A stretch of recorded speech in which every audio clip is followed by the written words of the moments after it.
Hey people, it's a beautiful day in the neighborhood. Now I'm gonna bring some controversy up to you right now. Controversy. All right, what's this Grandpa Honesty guy stuff? Who the heck is this guy?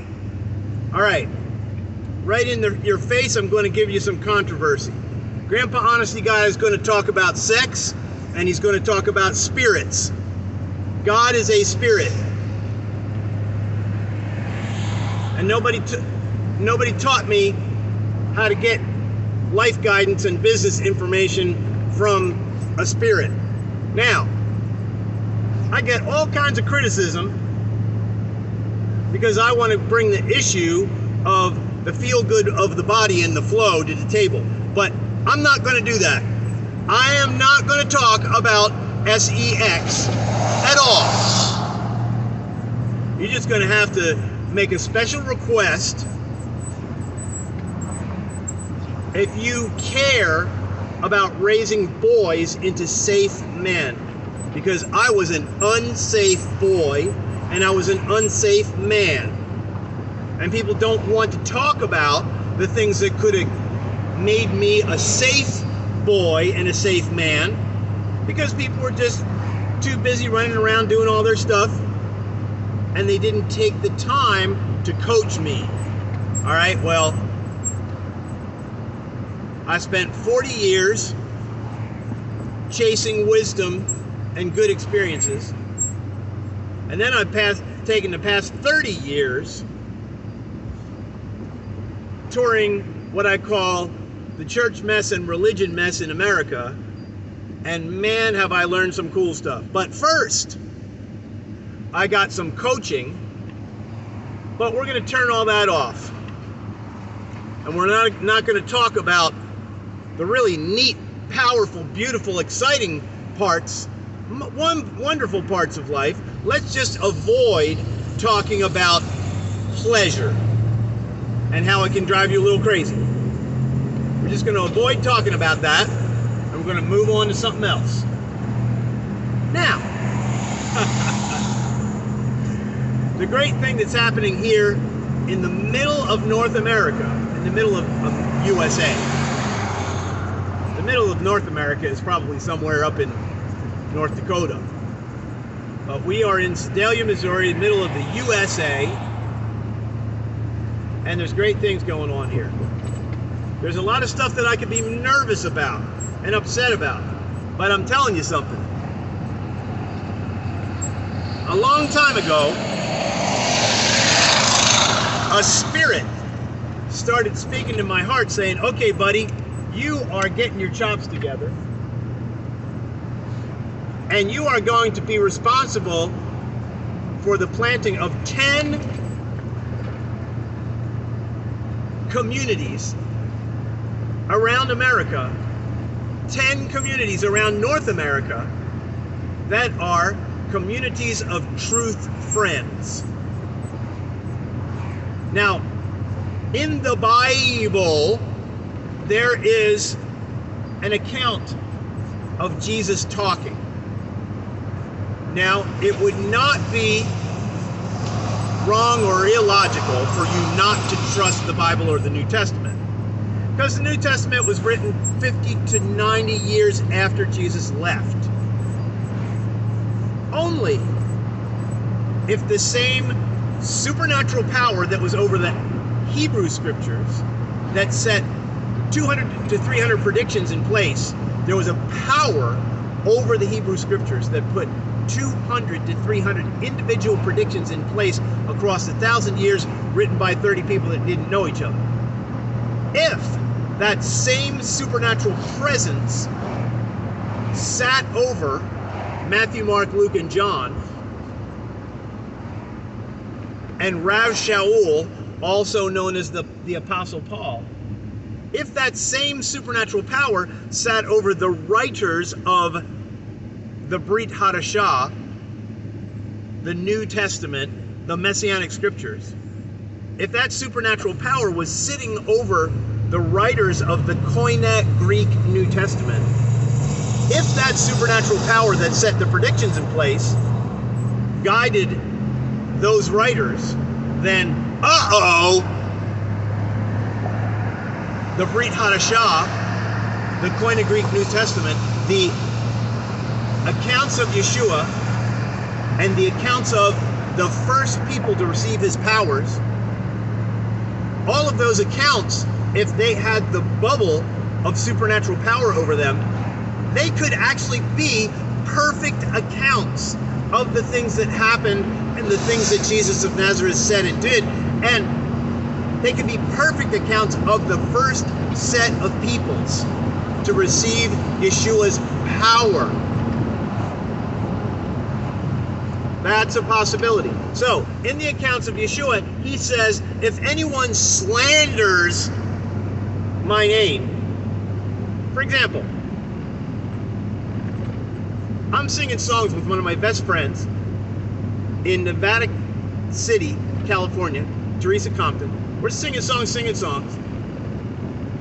and we're offering good cheer and love to people. And a man comes by and he says, you guys are so beautiful.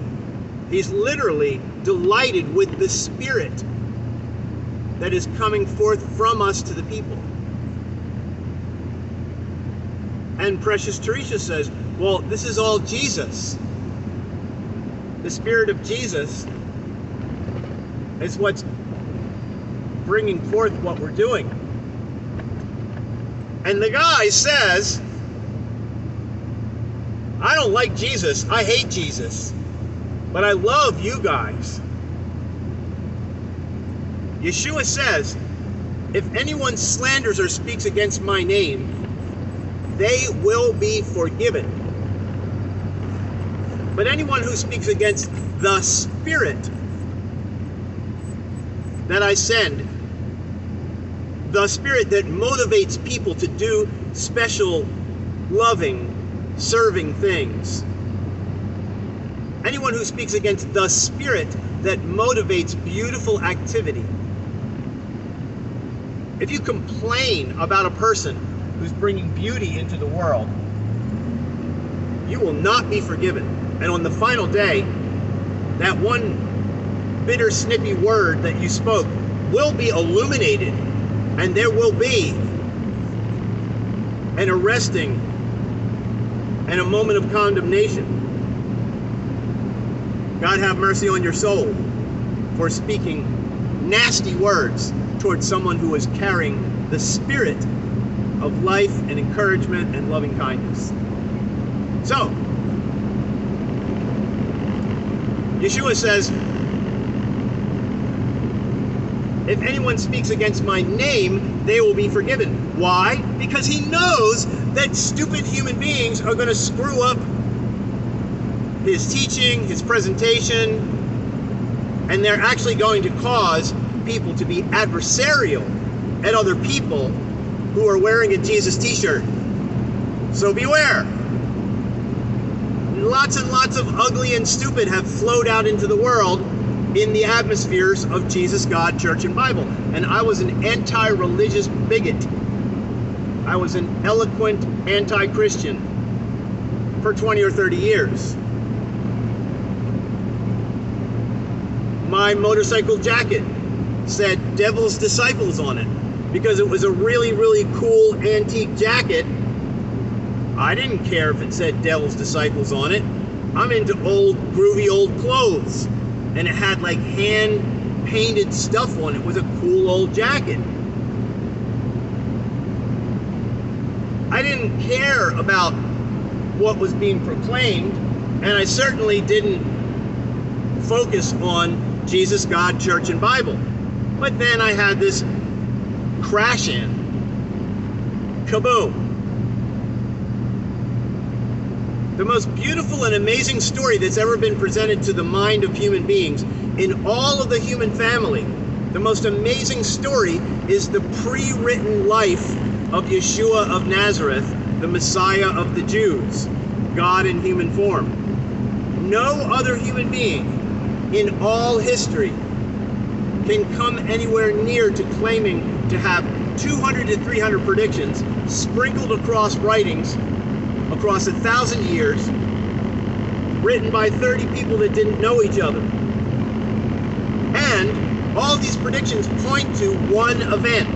The event is not a government, it's not an ice age, it's not a war, and it's not an earthquake. It's just one little person who only lives for 33 years. And he walks around in an area about the size of New Jersey.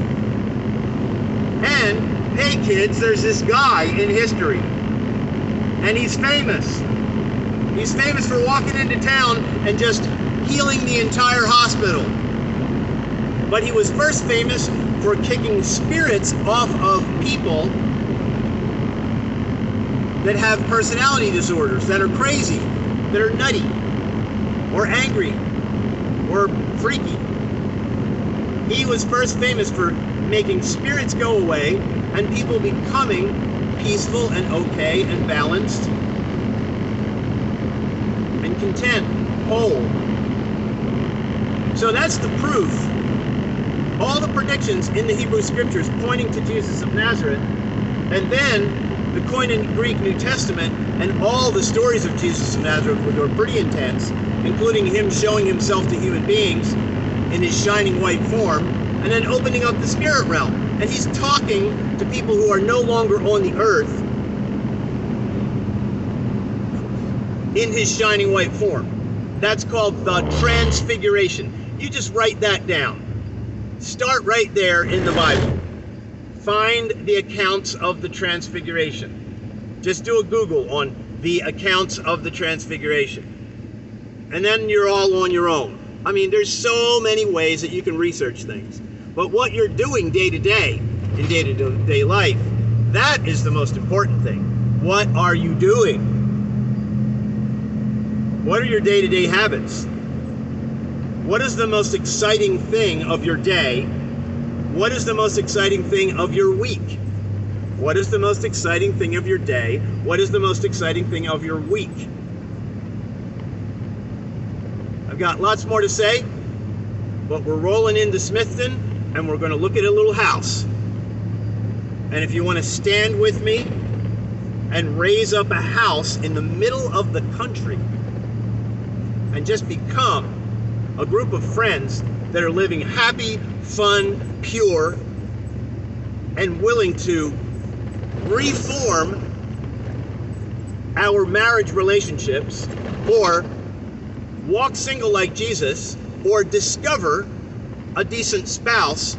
Three things: reform marriage, have fun living single like Jesus, or find a spouse. That's the objective. If you want to come here to SMITHTON and build here, come on. If you want to stay tuned and come somewhere else to another location where we're going to start another community, stay tuned. But the most important thing is, this is a special day. This is a marvelous day. This is a spectacular day. Hallelujah. Glory, glory, glory, glory. There's this little house. It's right here. It's not on, well, maybe it is on the prairie. It is kind of on the prairie. It's appropriate, little house on the prairie. This is the house. This little house. I don't know if it's got 5 bedrooms in it.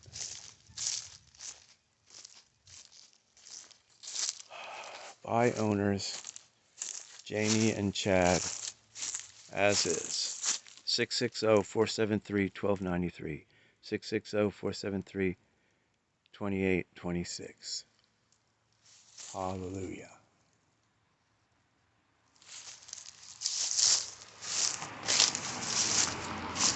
Dum-dee-dum-dum. Okay, and we are right next to the Transcontinental Railroad tracks, and we are right across the street from the SMITHTON DINER, and this little house definitely has enough room on the back to make an addition. And there's a pump in the backyard, which means there's a well, and that's a good sign. And there's an outbuilding. It is not a garage.